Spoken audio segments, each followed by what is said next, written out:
नर्मदा के पहाड़ गांव निकट से अश्विन नदी गुजरती है, जहां पर ब्रिज बनवाया गया था। लेकिन ब्रिज बनाने के बाद से आसपास से मिट्टी बहने लगी, जिसके बाद गांव के लोगों की ओर से यहां पर संरक्षण दीवार को बनवाने की मांग साझा की गई और संकलन की बैठक में इस कार्य को मंजूरी दी गई। लेकिन ये जो कामगिरी है वो काफी हल्की गुणवत्ता की गई है, जिसके मद्देनजर गामोद ग्राम पंचायत के सरपंच विपुल बारिया और ग्रामजनों की ओर से इस मामले में विरोध जताया गया है। तब आपको बता दें कि 30 सितंबर तक सही तरीके से कामगिरी पूर्ण करने की मांग अब स्थानीय साझा कर रहे हैं। हालांकि इसका आश्वासन तो संकलन की बैठक में दिया गया था, लेकिन अभी तक यहां पर कोई भी कामगिरी होती हुई नजर नहीं आ रही है, जिसके मद्देनजर स्थानीयों की ओर से ये धमकी दी गई है कि अगर 30 तारीख तक सही तरीके से कामगिरी पूर्ण नहीं की जाएगी तो फिर उनकी ओर से रास्ता रोककर आंदोलन किया जाएगा।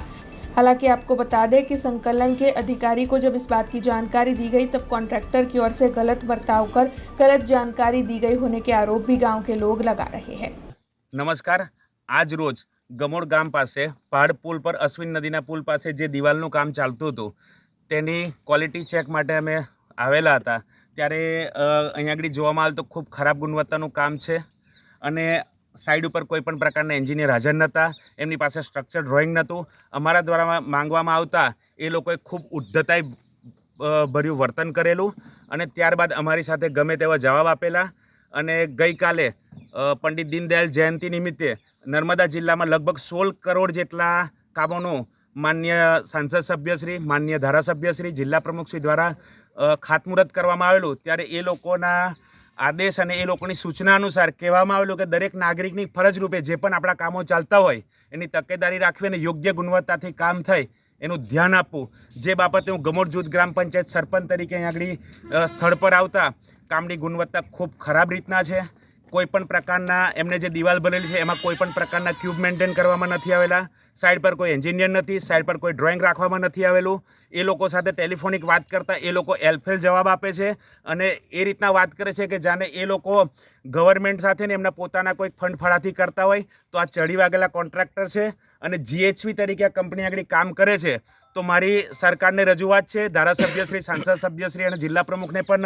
એક રજૂઆત છે કે તાત્કાલિક ધોરણે જે લોકોનું કામ જેટલું પણ એ લોકોનું કામ કર્યું છે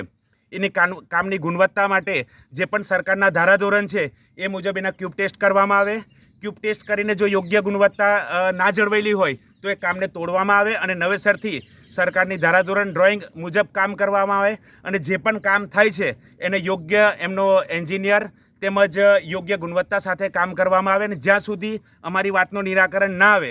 ત્યાં સુધી કોઈપણ પ્રકારનું કામ આગળ ના થાય એવી અમારી રજૂઆત છે। નંબર 2 કે જીએચવી કંપનીના જેટલા પણ ગુજરાત સરકારમાં અથવા તો ભારત દેશમાં કામ ચાલતા હોય તો મારી સર્વને અને સરકારને પણ નમ્ર વિનંતી છે। हमसे जुड़े रहने के लिए हमारे YouTube चैनल को सब्सक्राइब करें और नई वीडियो की नोटिफिकेशन के लिए बेल आइकॉन को दबाएं।